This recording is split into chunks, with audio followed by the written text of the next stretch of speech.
Hello and welcome to Lamplighter. Today is November 8. Today in our daily Bible reading, we read about one of the most fascinating and intriguing moments of Jesus' ministry while here on earth. It is a miracle he performs, or as John would call it, a sign that shows us not only the power of Jesus, not only proving the fact that he is the Son of God, but a sign that points to Jesus as the conqueror of death, as the Prince of Life, the one who can bring life even after death. This is an amazing event from a human point of view, but even more from a spiritual point of view. This is the story of the raising of Lazarus, to which our daily reading is completely focused today. So we're going to see that Jesus is going to return to Judea from the region of Perea, namely because of Lazarus' illness and subsequent death. So let's read some excerpts together from this story. Now, a man named Lazarus was sick. He was from Bethany, the village of Mary and her sister Martha. This Mary, whose brother Lazarus now lay sick, was the same one who poured perfume on the Lord and wiped his feet with her hair. So the sisters sent word to Jesus, "Lord, the one you love is sick." Now, these are very dear friends of Jesus. It appears that beyond his own disciples, he has a very special relationship with Mary, Martha, and Lazarus. So when Lazarus gets sick, it's only natural that Mary and Martha send word to Jesus. They know that he'll be concerned and want to do something about it. They think that he'll want to come and make Lazarus well. When Jesus heard this, he said, "This sickness will not end in death. No, it is for God's glory, that God's Son may be glorified through it." Now, isn't that a curious thing for Jesus to say? He says already that this sickness is not going to end in death, and we'll see that that's certainly true. He also says that this event is going to allow the Son of God to be glorified, and that is certainly true as well. Jesus loved Martha and her sister and Lazarus. Yet when he heard that Lazarus was sick, he stayed where he was 2 more days. He doesn't seem to be in any hurry, does he? Then he said to his disciples, "Let us go back to Judea." "But Rabbi," they said, "a short while ago the Jews tried to stone you, and yet you're going back there?" "Our friend Lazarus has fallen asleep," Jesus said, "and I need to go there to wake him up." "Lord, if he sleeps," they said, "he will get better." They think he's talking about physical sleep. Jesus is actually talking about his death. And so Jesus has to be very plain with them. He says, "Lazarus is dead. And for your sake, I'm glad I was not there, so that you may believe. Now let us go to him." Now here's a fascinating thing.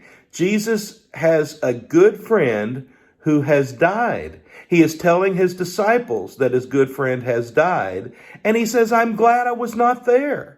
That sounds odd, but he says, "The reason I'm glad that I was not there is so that you can believe." Something is about to happen that's bigger than Lazarus and even bigger than his physical death. It's going to be a teaching moment for all who would follow Jesus.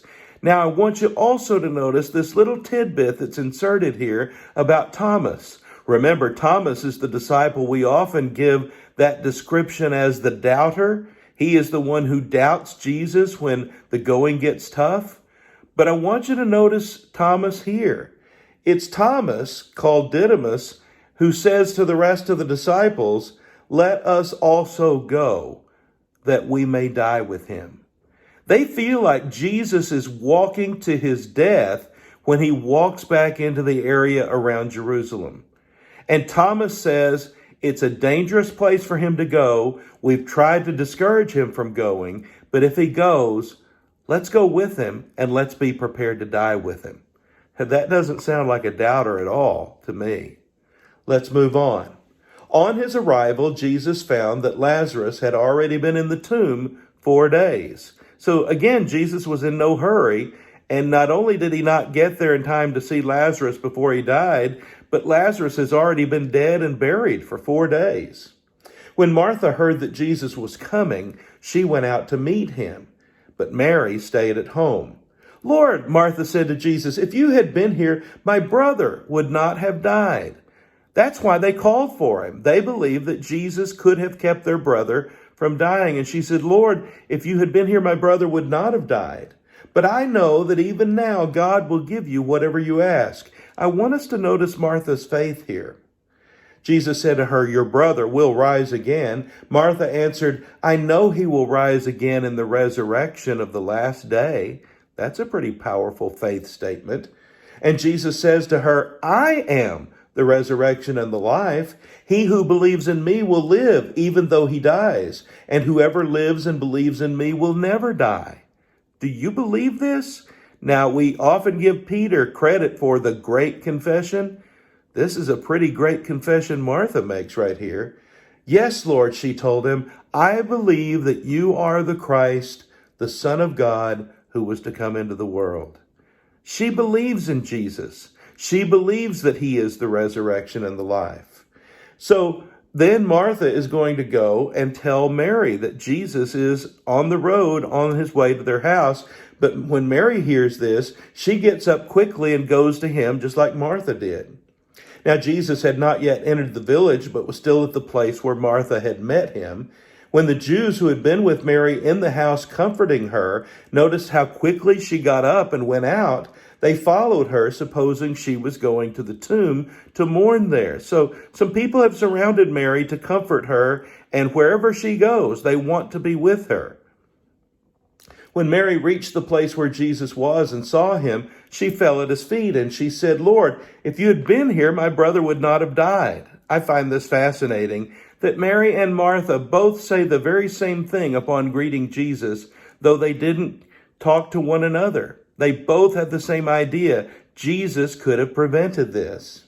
When Jesus saw her weeping, and the Jews who had come along with her also weeping, he was deeply moved in spirit and troubled. Where have you laid him? He asked. Come and see, Lord, they replied. Jesus wept. This is the shortest verse of the Bible. Most people know that. Jesus wept. And yet it may be one of the most powerful ones. Because we have to ask the question, why does Jesus weep? He knows he's about to raise Lazarus from the dead. He knows Lazarus is not going to stay dead. So is he weeping because Lazarus has died? No. It's when he sees Mary weeping and those who are trying to comfort her weeping. That's what causes his spirit to be moved. He's feeling for them. He has compassion for them. That tells us a great deal about Jesus. And so the Jews said, as Jesus weeps, see how he loved him. But some of them said, could not he who opened the eyes of the blind man have kept this man from dying? Even the crowd that's gathered around is saying, Jesus could have done something if he had been here sooner.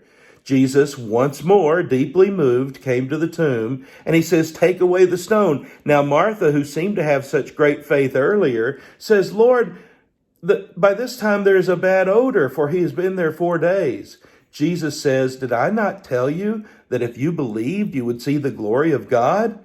And then he prays, Father, I thank you that you've heard me. I knew that you always hear me, but I said this for the benefit of the people standing here, that they may believe that you sent me. You see, this moment is far bigger than just Lazarus's life. This is a teaching moment for all who have gathered. Jesus says, Lazarus, come out. The dead man came out, his hands and feet wrapped with strips of linen and a cloth around his face. And Jesus said to them, take off the grave clothes and let him go. Lazarus is raised from the dead. And that not only is a great moment for Mary, Martha, and Lazarus and those who've gathered, it's a great moment even for us. Jesus has power to raise the dead to life. We see the religious leaders now plotting to kill Jesus. They would rather kill him and squelch any of this news than to realize Jesus is the conqueror of death. Jesus is the Prince of Life. That's the news of the story. That's the news for them that they choose to deny. That's the news for us. Will we welcome that news that Jesus gives us life? Isn't it great to be a lamplighter? His word is a lamp to our feet and a light to our path. I hope you have a blessed day.